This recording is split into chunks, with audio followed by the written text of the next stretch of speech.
Hi, good afternoon. My name is Dave Sutherland. I'm a facilitator with the Building Leadership for Change program that involves students from Saudi Arabia. I'm talking with Ebitsum, and she and I are having a brief discussion about some of the things that we taught in the course. First of all, I want you to know that it's been a privilege to work with the people from Saudi Arabia. They've been fantastic learners, focused, very intelligent, and very good with English language skills. So it's been an honor and privilege to talk with the various students, all one-to-one and in the entire classroom. I'd like to talk a little bit about what the program involves. It is called the Building Leadership for Change. So the operative word is change, and the change is focused on education.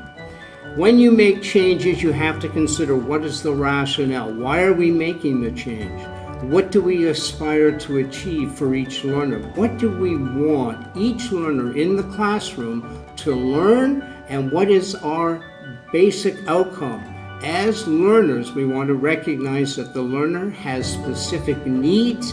They need specific instruction and support to lead them and guide them on their journey in education. To do that, the teacher has to have the skills, they have to have the incentive, the reason to do it, but also what is in it for me? What is it as a teacher that would want me to consider this vision of supporting each individual learner? I will talk about that in a few minutes. Two, not only do they have to have the skills, they must have the resources. They need to have chairs, tables, technology, computers, other human resources, people who can help them in the classroom. They need a classroom size that is manageable. Too many students makes it difficult to achieve their goals. So it is so important, it's vital that teachers get an opportunity to work with small groups in the classroom. I suggest that the classrooms, like in Canada, are under 30 pupils in the class. Secondly, when you have a vision, when you have reasons why you want to make the changes in the classroom, you have to develop a plan. Here's for me what should go in the plan. 3 areas. Curriculum is not just learning the textbook. There is so much information in our world today that we can glean from other people, from researchers, from textbooks, from libraries, from technology. For instance, Google, on the internet, we can get so much more information. The textbook is not sufficient for us to be proficient in any particular topic. The world is bigger, but at the same time it's made smaller. It's a global village because we have so much information. Here are 3 areas that I would like you to consider when you think of making changes in the classroom. Number 1, not only do we have to understand the needs of the learner, we have to understand that there is more to learning than just chapter by chapter in a textbook. We have to recognize that there is a wealth of information that students should be exposed to. To do that, we don't all learn in the same way. The learner in the classroom has different needs. Some have background needs. They have learned proficiency in their language. They have learned proficiency in reading and writing, whereas other students in the classroom haven't got those skills. They haven't developed reading and language and writing skills. They need more time, whereas the other students, the ones who are proficient in Arabic or in English, need time to go ahead and to learn new material because their rate of learning is far different, far better than the students who learn a little bit slower. Each is in our classrooms. Each student needs our support as teachers. Differentiated instruction recognizes student learning differences.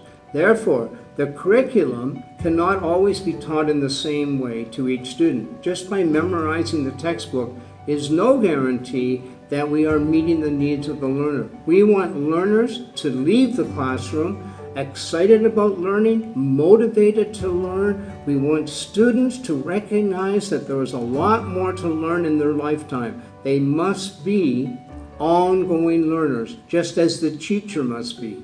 So it's a symbiotic relationship. The teacher must be an ongoing learner. The learner, the student, must be an ongoing learner. They must be open to new knowledge, new information, new understandings that come almost daily in our societies.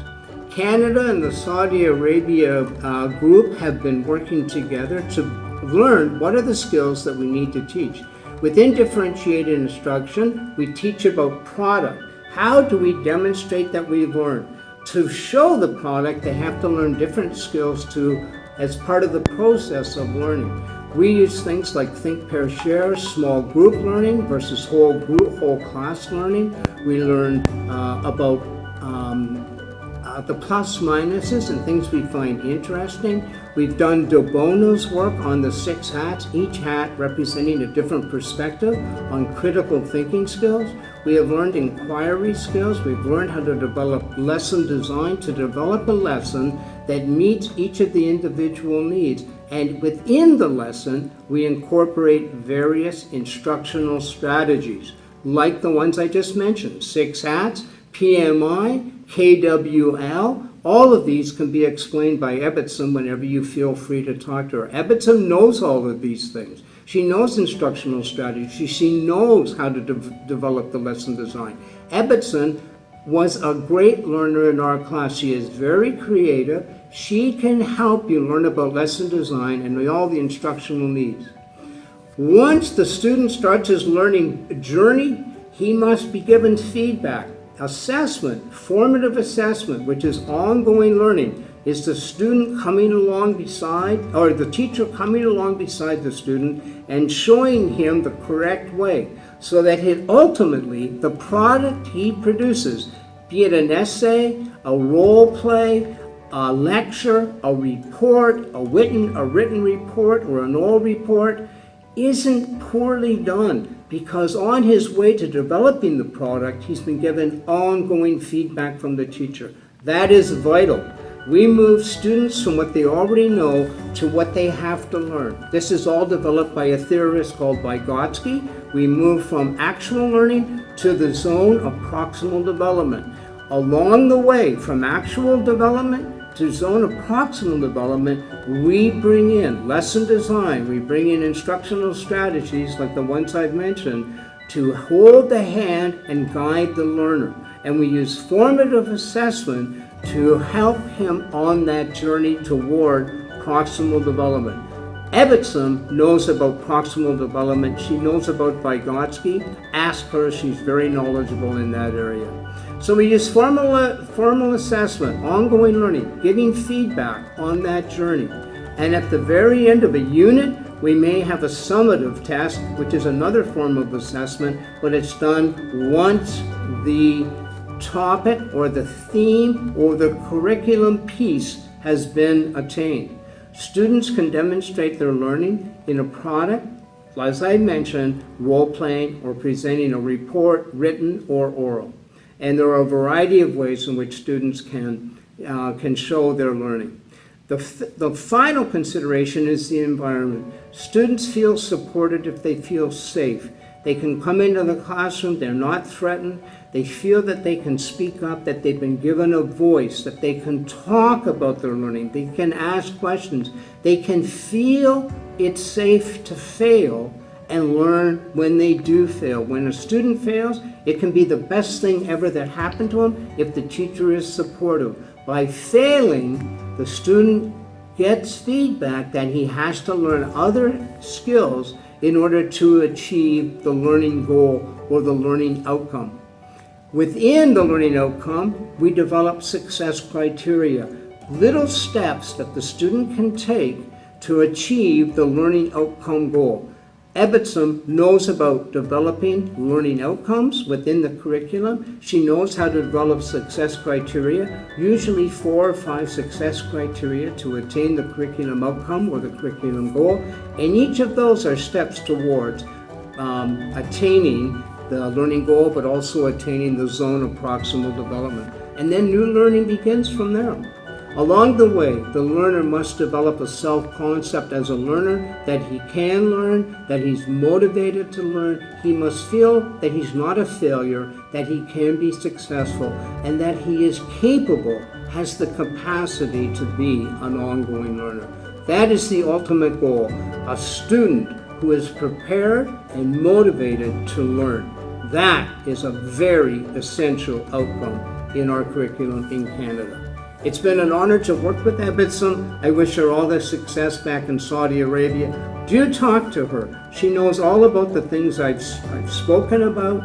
I spoke quickly, but Ebitson can slow it down, speak in Arabic, and tell you how each of those attributes can be honed, developed, and used by teachers within a school. Thank you. It's been a pleasure talking to you.